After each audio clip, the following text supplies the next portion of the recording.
¿Qué pasa? Pero por Vale. lo El siguiente tema que quería sacar era un poco esa confrontación, digamos, bueno, esa división entre ciencia, lo que es tecnología, para ver si la psicología era una ciencia, la psiquiatría era una tecnología o qué era, pero creo que ya más o menos habéis comentado vuestra perspectiva acerca de eso. Así que vamos a pasar con uno de los primeros temas que creo que sí que van a llevar más tiempo, que es que qué son los problemas psicológicos, trastornos mentales, enfermedades mentales, como cada uno lo quiera llamar, si son aprendizajes, si son afecciones orgánicas, un poco de cada, si hay influencia genética o no hay influencia genética, dónde encontramos las causas de los problemas psicológicos. ¿Y quieres en este caso comenzar tú, Santiago? Sí. Bueno, vamos a ver. Claro, la palabra problema, es decir, ya, ya estás diciendo algo, ¿no? Efectivamente, ¿cuándo hay un problema psicológico? Primero, ¿qué es un problema psicológico? Un vicio típico que veo en muchas facultades de psicología y en muchos compañeros es confundir los problemas psicológicos con los problemas. Y yo a veces digo, cuidado, ¿eh? Lo digo irónicamente, entiéndeseme. Una cosa son los problemas psicológicos y otros son los problemas reales. Ojo, cuidado, no quiere decir que un problema psicológico no sea un problema real, que es un problema real y puede hacer sufrir a gente de forma muy seria. ¿Eh? No, no estoy minimizando eso. Pero lo que quiero decir es que nosotros no estamos para ayudar a la persona que, por ejemplo, digamos, es que está muy deprimido porque acaba de perder el empleo y le van a quitar la casa. Oiga, esa persona tiene un problema social muy importante. Y si quiere usted arreglar las cosas, pues hombre, acuérdese el día de las votaciones, ¿no? Es decir, la solución es política, ¿no? Es decir, ese pobre desgraciado que queda en el empleo, le quiten la casa, el banco, etcétera, no lo puede solucionar un psicólogo. Es más, me parece hasta obsceno querer quitar ese sufrimiento a esa persona cuando lo más natural es que sufra esa persona. No sé cómo decirlo. Es como Sí. querer alienarlo, ¿no? Es decir, quitarlo realmente de la situación real en la que se encuentra. Esa persona lo que debe hacer en todo caso es canalizar su cabreo o de una forma productiva o bien para solucionar su problema, para cambiar la sociedad, ¿no? Por tanto, lo primero es eso, ¿no? Es decir, lo primero es que hay problemas que no son psicológicos. Después de los problemas psicológicos. Los problemas psicológicos, efectivamente, no necesariamente proceden de un mal funcionamiento de nuestro organismo. Es decir, una persona con un organismo perfectamente razonable, una persona o un animal con un organismo perfectamente razonable, puede seguir una senda de aprendizaje que le lleva en un momento determinado a caer en un tipo de problema que le hace sufrir, que le hace enredarse en ese problema y que le hace sufrir él, hacer sufrir a los demás, etcétera. Es decir, lo que podríamos entender como, y sé que esto es muy problemático, ¿no? Es decir, que es normal, que es patológico, que es normal, que no es normal. Bueno, entendámonos, apliquemos un poco el sentido común. Las personas que acuden al psicólogo o al psiquiatra acuden por algo. Y ese tipo de personas no necesariamente tienen por qué tener un problema de tipo biológico. Eso no quiere decir que no haya problemas biológicos, problemas de tipo exclusivamente médicos que generen problemas de conducta. Es obvio. Es decir, por ejemplo, una persona puede tener un tumor y a partir de un tumor empezar a desarrollar conductas de tipo psicótico, de conductas de tipo agresivo, de mucho tipo de conducta. Es decir, eso de eso sabe mucho más eso que yo. Y claro, y yo lo del tumor porque el tumor es muy obvio, es decir, es algo que se ve y se diagnostica y no es indiscutible. Y que una persona absolutamente que era normal y de pronto empieza a hacer comportamientos extraños, etcétera. Es obvio que lo psicológico se opuesta a lo biológico y si lo biológico falla, pues también puede generar problemas. Claro, ante esto siempre le digo, al psicólogo le digo, cuando tú digas que un proceso es aprendizaje, demuestra que es aprendizaje. Que primero, básate en la ciencia, que es la psicología del aprendizaje, que tiene sus leyes. Y segundo, intenta identificar cuáles son las variables y demostrar que son esas las variables y no otras. Es decir, registra el resultado de tus intervenciones, si son valiosas, o sea, si sirven o no en la dirección, y si no, cambia tu estrategia. Es decir, las cosas no se aplican porque sí y ya está, ¿no? Es decir, al psiquiatra le digo, hombre, cuando tú dices, por ejemplo, que estás aplicando una pastilla, yo qué sé, porque tienes que aumentar los niveles de serotonina para la depresión, o sea, ten en cuenta que estás hablando de una hipótesis y no estás hablando de un hecho absolutamente demostrado. Es decir, no estás hablando del mismo fenómeno que cuando, yo qué sé, que cuando una persona tiene una úlcera de estómago, por ejemplo, y se sabe que un tratamiento que le proteja el estómago de los ácidos le vas a mejorar. No es lo mismo, no es exactamente igual. Es una hipótesis de trabajo. Porque, claro, ¿cuál es el problema de la psiquiatría? El problema de psiquiatría y el problema de todos los modelos biológicos de comportamiento, que en un extremo tienen comportamiento. Y claro, lo que no puede hacerse es, sin un marcador biológico independiente del comportamiento, decir que es la causa. Porque claro, si nosotros decimos, por ejemplo, yo observo a esta persona que está deprimida, y entonces será por la serotonina, ¿vale? Tú tienes un marcador exacto de la serotonina y puedes demostrar exactamente el nivel más bajo y lo tienes demostrado, no a niveles de correlación y tal. Cuidado con las correlaciones que no son explicaciones causales, cuidado con las correlaciones. Sino, tienes una clarísima identificación de que cuando tú a un sujeto individual le sube la serotonina, cambia y no. Entonces, a partir de ahí también tengo que hablar de mis experiencias como ciudadano. Que claro, yo también, bueno, yo soy psicólogo, aunque soy psicólogo básico, también acude gente con problemas. Yo siempre digo, mira, yo no soy psicólogo clínico, pero bueno, a ver si conoce a un compañero, etcétera, tal.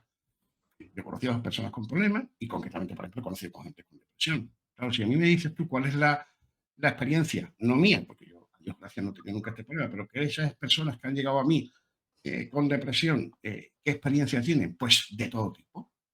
Me he encontrado que es cierto que ciertos antidepresivos en un momento han funcionado, después han dejado de funcionar y después se han convertido incluso en un problema. Y también he encontrado con personas que al cambio ha sido radical, pero radical los 15 días de tomar la pastilla. Oye, Mayra, tu padre que me han comentado, hombre, a mí me fui al psiquiatra, me mandó la pastilla, porque claro, yo no le recomiendo al psiquiatra, yo le digo al psicólogo. Oye, fui al psiquiatra y tal. Y después a mí una persona me ha dicho, oye, deja de tomar las pastillas y volví a hundirme. Y hay una relación que hay que tomar en cuenta. Es decir, por lo tanto, en este sentido, necesariamente los problemas pueden venir originados o bien por una historia, un aprendizaje, a base de genético. Bueno, yo también siempre digo también lo de la genética, también la conducta, también me hace mucho. Me digo, mira, genética de la conducta se ha demostrado que la gente que dobla la lengua de determinada forma, eso se ha identificado el cromosoma y poquito más. ¿Eh? Es decir, cuando tú me digas exactamente el cromosoma, síndrome de Down también es evidente, ¿no? Sí, pero cuando tú me dices exactamente toda la vía, desde el cromosoma, es decir, desde el gen hasta la conducta, y me cierres todo el circuito, entonces te diré, chapó. Mientras tanto, reconoce que estás haciendo estudios de tipo correlacional también. Que si los famosos gemelos que se crearon en ambientes distintos. Esas investigaciones a mí me dan mucho miedo, porque claro, tú dices, bueno, ¿a cuántos gemelos hay en el mundo? Que los hogares de la familia, para empezar, vivan en ambientes muy diferentes, ¿entiendes? Y resulta que los dos fueron asesinos, los dos no fueron... O sea, quiero decir, cuidado con este tipo de cosas. Entonces, factores genéticos, por otro lado, en la conducta, claro que los hay, evidentemente que los hay. Hay diferencias individuales para empezar, ¿no? Y evidentemente, por otro lado, hay, bueno, cualquiera tenemos experiencia, ¿por qué no va a haber? Es decir, si yo me parezco a mi hermano físicamente en algunos rasgos, etcétera y tal, ¿por qué no va a haber también fenómenos psicológicos? Ahora, no heredamos conducta, y esto es muy importante. Sí heredamos cierta susceptibilidad, ciertos reforzadores. Eso es perfectamente posible. Es decir, vamos a ver, yo voy a poner un ejemplo, mi hermano. Mi hermano es un señor que desde muy pequeñito se ponía a tocar cualquier instrumento musical y sacaba inmediatamente de oída cualquier cosa. Yo lo envidiaba. Yo soy incapaz de tocar un instrumento. Yo soy negado para la música. Mira, somos hermanos, ¿eh? Pero hay una diferencia individual que estoy convencido que eso no es aprendizaje. El ambiente fue muy parecido, similar, como musicalmente, bueno, muy parecido. Tal. Naturalmente que él, como se le daba bien, insistió en el camino de la música y tiene mucha más cultura musical que yo. Claro, pero quiero decir, esa posibilidad de que tú, por ejemplo, tengas eso que llamamos oído musical. O por poner otro ejemplo, la susceptibilidad se ha reforzado por el sexo. Todos somos reforzados por el sexo, si no, no estaríamos aquí como especie. Pero, ¿qué duda cabe? Que, sobre todo los que tenemos ya una cierta edad, sabemos que hay personas que son mucho más susceptibles al reforzamiento sexo, al reforzador sexo que otras. Es decir, hay personas que, bueno, pueden, digamos, vivir sin sexo o vivir con poco sexo o ver durante largas etapas de su vida y hay personas que no. Eso determina mucho, porque claro, si tú tienes un reforzador que es más potente para una persona que para otra, ya está haciendo una diferencia. Y aunque el programa de aprendizaje sea idéntico, el reforzador no es idéntico. Hay personas que son más susceptibles al alimento, por ejemplo, que otras, ¿no? Tiene una obesidad y no puede parar de comer y entra en la autonomía. Bueno, claro, eso posiblemente viene por factores biológicos e incluso por factores. Siempre que hablemos de la conducta, hay que hablar de 4 cosas. Si queréis, 4 historias. Historia de la especie. Somos seres humanos. Por lo tanto, nos comportamos como todos los seres humanos, que es decir, tenemos cosas comunes con los seres humanos. No hacemos cosas de pájaros, ni de monos, ni de tal. Sí. Segundo, tenemos una historia de aprendizaje, una historia personal, individual. Bueno, vamos a hacerlo por el primero, somos seres humanos. Segundo, somos seres hijos de nuestro padre y nuestra madre, y por lo tanto también herederos de nuestros abuelos y de nuestros bisabuelos, etc. Es decir, entonces, bueno, imaginémonos, ¿no? Yo le pongo siempre este ejemplo a los alumnos que me hacen, porque lo pueden entender fácilmente. Imaginémonos que tu padre, tu madre, tu abuelo, tu bisabuelo, por las dos ramas, ¿no? Eran, voy a decir así muy vulgarmente, eran unos salidos, ¿no? Es decir, eran gente con una obsesión sexual y estaban continuamente. Posiblemente a esa susceptibilidad la hayas heredado tú también, posiblemente, quiero decir. Y probablemente otro, pues, es decir, yo creo que eso también. Primero, somos humanos, por ejemplo, con respecto al sexo, lo reproducimos sexualmente, es una especie sexual, evidentemente, y por tanto es un reforzador que está implícito en nuestra especie, como comida, como reforzamiento social, es decir, somos una especie social y por lo tanto es muy importante nuestra inserción en un grupo, etcétera.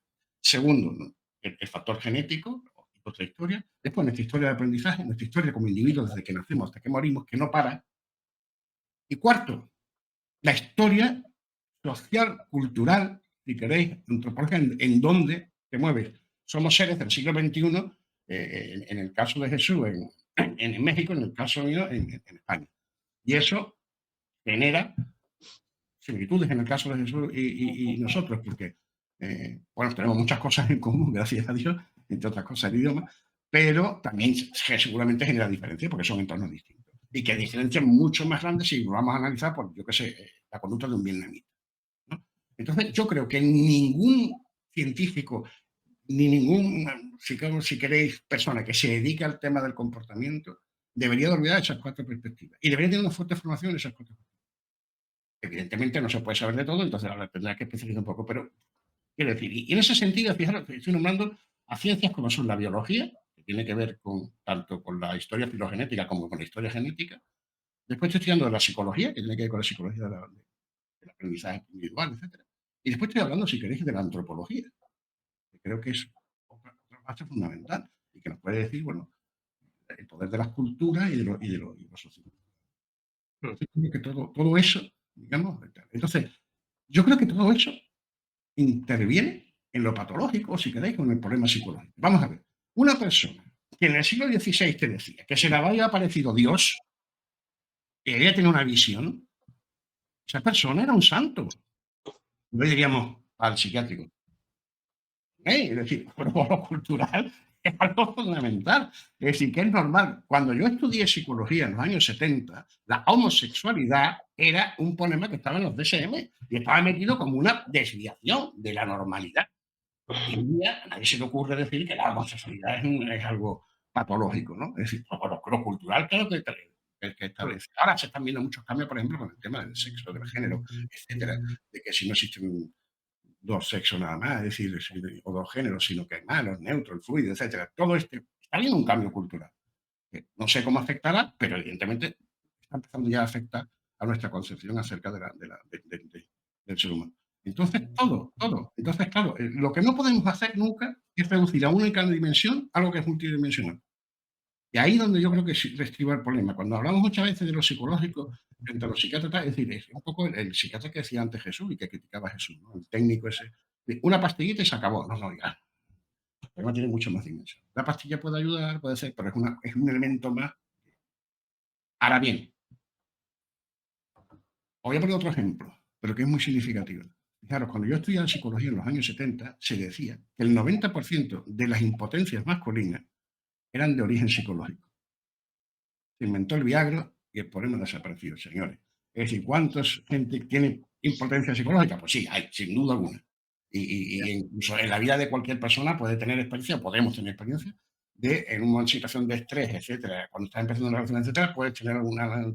Pero eso probablemente se soluciona inmediatamente. No suelen ser patológicas, a veces pueden patologizarse, etcétera. Pero el 90% no era sino era un problema circulatorio, del sistema circulatorio y se acabó el problema. Es decir, y no hay que exagerar tampoco, y en esto, digamos, aviso a mi colega, a los psicólogos, tampoco hay que exagerar y decir, no, no, aquí todo es aprendizaje. No, no, cuidado, que también lo biológico es un nivel de análisis. Vale. Pues Jesús, ahora nos cuentas tú para ti qué son los problemas psicológicos, dónde están las causas y también lo ligamos un poco con estos temas de la incidencia de la cultura, la incidencia de la moral, que está también mencionando un poco Santiago, que por ejemplo, pues los ejemplos que él estaba diciendo, o mismamente, que hacía muchos años, si tú estudias un poco la historia de la psicopatología, la gente que tenía delirios, por así decirlo, en unas zonas de Occidente era perseguida y en otras zonas que eran a lo mejor de territorio musulmán, pues eran veneradas o eran tratadas de otra manera, ¿no? Entonces, ¿hasta qué punto incide la cultura, la moral y también lo que estamos preguntando de qué son los problemas psicológicos y dónde están los orígenes? Sí, muchas gracias. Quizá yo empezaría con un enfoque histórico para ¿Vale? llevarlo propiamente a una definición, primero convencional, ¿no? De lo que se ha conceptualizado como trastorno mental y del comportamiento, para que entonces lo critiquemos un poco y pudiéramos abrir un poco más la cancha para quizá imaginar este concepto de problema psicológico y luego, en mi caso, reinsertar, digamos, eh, la especificidad de algunos problemas de comportamiento relacionados con causas biológicas demostrables, ¿no? O sea, es decir que eso existe, pero que eso no es necesariamente representativo de todos los problemas psicológicos. Entonces, vamos para allá. O sea, la historia típica sería que, como nos la han contado, ¿no? Estos problemas de comportamiento surgen sobre todo en la medicina hipocrática, ¿no? Hipócrates habla de melancolía, habla de manía, habla de frenitis, letargia, luego aparecen o problemas como la epilepsia, luego aparecen ya en la medicina romana otros términos, aparece el término demencia, que puede ser importante para una discusión avanzada que podríamos tener acerca del concepto de mente, ya que estamos hablando de trastornos mentales. Entonces, ¿qué queremos decir con eso? Si es que queremos decir algo. Eh, y otros términos aparecen como el delirium, que todavía está en el DSM-5, ¿no? Y, en fin, van apareciendo problemas que, como sabemos, a lo largo de la Edad Media y del Renacimiento, pues básicamente se regurgitan, ¿verdad? Porque la cultura de esas épocas no innova demasiado, se trabaja con la hipótesis de los humores, ¿no? Que sabemos que fue una teoría materialista que hizo frente en algún sentido a las visiones mágico-religiosas de la época, pero que de todas maneras era una teoría perfectamente falsa, ¿no? O sea, la teoría de los humores, que la melancolía es la enfermedad de la bilis negra, pues nadie nunca demostró ninguna relación entre la bilis negra y esos patrones clínicos. Sin embargo, así se manejó, ¿no? Y es una lección muy importante que tenemos que retener. Ahora bien, ya metiéndonos un poco a la etapa moderna, por así decirlo, entendemos que a principios del siglo XIX, Philippe Pinel, etcétera, surge ya los primeros conceptos de lo que va a ser la psicopatología moderna. Y entonces se empiezan a establecer, primero como nociones, yo diría, de psicología popular o de cultura popular llevadas a la cancha de la clínica, nociones como las que se estaban mencionando, ¿no? La noción de delirio, por ejemplo, o bien estos conceptos de melancolía se empiezan a transformar y a mediados del siglo XIX tenemos ya el concepto de depresión. Primero era depresión psicomotora, porque se hablaba de una depresión cardiovascular y una depresión respiratoria, ¿no? Entonces realmente muchas veces son metáforas. Delirio significa salirse del surco, literalmente, ¿no? Es una palabra que también viene del latín, salirse del surco. Y claro, es tener un tipo de pensamiento en el que ahora diríamos técnicamente, donde la persona tiene una idea falsa, pero que es irreductible a la lógica, a la evidencia, a las pruebas, a las demostraciones, etcétera, ¿no? Ahora, como ustedes han planteado, ¿no? Yo creo que en esta historia empezamos a ver una gran diversidad de problemas. Unos claramente corresponden a problemas de índole cultural, que fueron medicalizados, yo diría en forma iatrogénica, ¿no? Es decir, causando daño a quienes fueron diagnosticados. El mejor caso, por supuesto, es el caso de la homosexualidad, ¿no? O bien otros casos que han sido todavía más discutidos recientemente, ¿no? Como el de la transexualidad, donde por cierto felicito a Engrama por su programa que han hecho recientemente abordando este tema, que ha sido tan controvertido para otras personas, ¿no? En fin, el punto es de que hay problemas como la homosexualidad, que claro, eso ya no está en las clasificaciones psiquiátricas desde hace unos casi 50 años, pero que de todas maneras estuvieron ahí y también tenemos que aprender de eso, ¿no? Tenemos que aprender de los errores.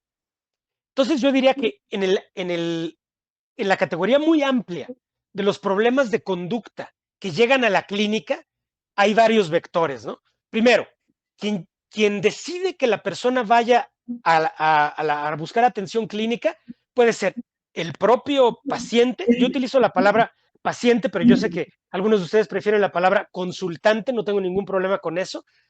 O si alguien quiere usar la palabra cliente, pues adelante. No, yo todavía prefiero la palabra paciente, porque el paciente típicamente padece, ¿no? la situación, aunque no siempre. También puede disfrutar su condición. Pero bueno, el paciente, de acuerdo con sus valores, ¿sí? Y de acuerdo con sus experiencias, decide buscar atención. Muchas veces no sabe si va a buscar atención psicológica o psiquiátrica, y eso ya depende también de factores culturales y económicos y políticos, de qué fue lo que se le ofreció, ¿no? Otra cosa que ejerce mucho efecto son los valores de la familia, los patrones de conducta de la familia, las nociones culturales de la familia, de lo que es correcto, de lo que no es correcto, etcétera, ¿no? Eso también puede tener un papel muy importante, ¿no? Luego está todo el efecto de la cultura, ¿no? Que nos dice cierto tipo de comportamientos deben ser atendidos por la clínica, cierto tipo de experiencias son anómalas, etcétera, ¿no? Ahora, entonces, yo creo que corresponde al profesional, ¿no? En este caso, yo hablo por la psiquiatría, hablo por el profesional de la psiquiatría, pero también me referiría al profesional de la psicología clínica o de la psicoterapia, que tiene que tener, esa persona sí tiene que tener nociones avanzadas, pues calibradas por procesos de investigación científica, ¿no?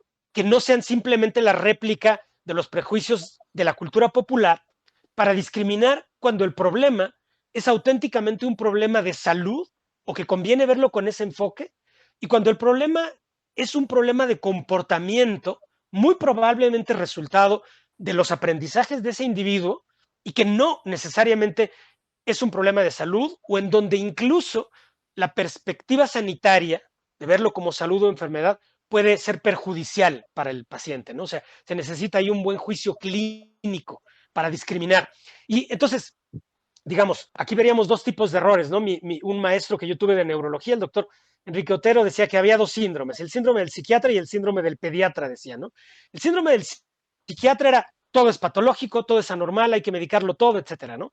Y el síndrome del pediatra era nada es patológico, todo es parte del desarrollo, etcétera, ¿no? Desde mi punto de vista, se pueden cometer los dos tipos de error. O sea, puede haber una persona que tenga un tumor cerebral y que esté teniendo un tipo de comportamiento que ya puntualizaré, ¿sí? Y uno decir, eso es normal, es parte del aprendizaje, es parte del desarrollo, y lo que necesita es una cirugía cerebral, ¿no? Y también podemos cometer el error de decir, esa persona tiene una enfermedad gravísima y llenarlo de medicamentos y demás, y a lo mejor lo único que tiene es un contexto que le está generando muchos problemas, o un problema de aprendizaje que requiere una estrategia propia de esa teoría, ¿no? Una teoría científica del aprendizaje. Entonces, bueno, eso es un primer punto, ¿no? Ahora, Vale. metiéndome un poquito más para ampliar aquí el comentario ya en forma más específica, yo diría que las causas surgen de muy diversos contextos, ¿no? Para hablar propiamente de lo que a mí me toca, ¿no? Que es la patología médica, ¿sí? Yo atiendo muchos pacientes, o sea, atiendo hospitalizamos en mi servicio unos 400 pacientes al año, tenemos unas 300 interconsultas al año y yo doy unas 500 consultas al año, en su mayoría de problemas neuropsiquiátricos. Y estoy de acuerdo con Santiago cuando dijo que yo también odio cuando se usa ese término neuro para hablar de neurotonterías, ¿no? O sea, neuromarketing y cosas así, es horrible. Yo utilizo aquí la palabra neuropsiquiatría porque me refiero a problemas psiquiátricos o del comportamiento que surgen como resultado de enfermedades neurológicas, que existen y nadie quería que existieran, pero existen, ¿no? Por ejemplo, yo atiendo muchos pacientes con encefalitis autoinmune. Estas personas pueden tener incluso un delirio místico para problematizar más ese concepto, ¿sí? Yo tenía un paciente que le llegaban mensajes de Dios por el celular, ¿no? Y los mensajes de Dios le decían, rebasa ese tráiler, rebasa el tráiler en esa curva, no hay ningún problema, tú puedes hacerlo. Y el paciente rebasaba el tráiler en la curva, obviamente metiendo en riesgo a su familia y a todos los que iban en la carretera, un caso gravísimo. Pero ese caso, por ejemplo, ¿no? Fue avanzando. Algunas veces aparecen crisis epilépticas, algunas veces no. Algunas veces se deteriora el estado de alerta hasta llegar al estado de coma, otras veces no. Algunas veces surgen fenómenos psiquiátricos como depresión, manía, catatonia, etcétera. Y en esos casos sí podemos demostrar, mediante las técnicas de la inmunología, de la imagen molecular, como es la tomografía por emisión de positrones, la propia resonancia magnética, en esos casos sí podemos demostrar que hay anticuerpos, anticuerpos que están atacando el receptor NMDA de glutamato, que es la encefalitis anti-NMDA. Nosotros acabamos de publicar una serie de 100 casos sobre eso. Y en esos casos el tratamiento es un tratamiento inmunológico. Tenemos que hacer un procedimiento que se conoce como plasmaféresis, ¿sí? O a veces utilizamos esteroides, ¿no? Propiamente para disminuir la inflamación. Entonces, ahí sí hace la diferencia el tratamiento médico. Pero yo quiero ahora también, ¿no? Ya para finalizar este comentario, insistir en que yo creo que la gran mayoría de los problemas de comportamiento que aparecen en la clínica no tienen un sustrato neurobiológico robusto, demostrable en la clínica, ¿sí? La mayoría son problemas de comportamiento que surgen del aprendizaje y requieren un enfoque psicoterapéutico. Esa es mi opinión. Pero sí quiero puntualizar que hay muchas personas, y yo diría incluso en el mundo millones de personas con problemas de comportamiento que resultan de enfermedades biológicas demostrables a nivel clínico, o sea, a nivel del paciente. Baste mencionar el Alzheimer, la epilepsia, etcétera. Y ahora entraríamos a un terreno, y a lo mejor aquí dejo el comentario por si quieren retomarlo, porque ese es el verdadero campo del debate, en donde tenemos la depresión mayor, la esquizofrenia, el trastorno bipolar, el trastorno por déficit de atención con hiperactividad, el trastorno obsesivo compulsivo. Esas entidades son las que son problemáticas y en donde se requiere un enfoque crítico, abierto o modelado propiamente por la investigación científica, pero donde en mi opinión nadie tiene la última palabra, ni estamos en posición de llegar a conclusiones adelantadas de que la esquizofrenia solo es resultado del aprendizaje o que la esquizofrenia solo es resultado de la genética.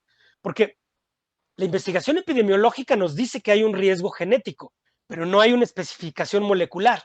Sin embargo, por ejemplo, acaba de salir un estudio que será publicado en los próximos días en Nature, donde se vio que un porcentaje muy pequeño de casos de esquizofrenia, como el 5%, tenían propiamente un genotipo que sí aumenta 10 veces o hasta 50 veces el riesgo de esquizofrenia.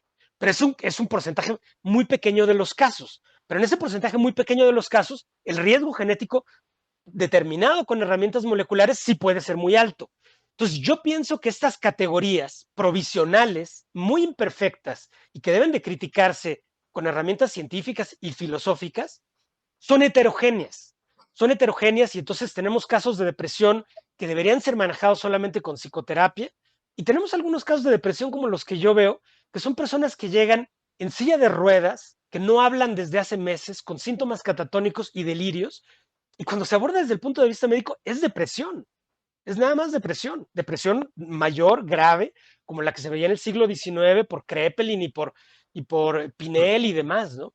Entonces, yo creo que es tan heterogéneo que la investigación nos va a ir dando pautas para decir, ah, bueno, mira, resulta que aquí la variable biológica era más importante y en este otro caso la variable psicológica era mucho más importante, ¿no?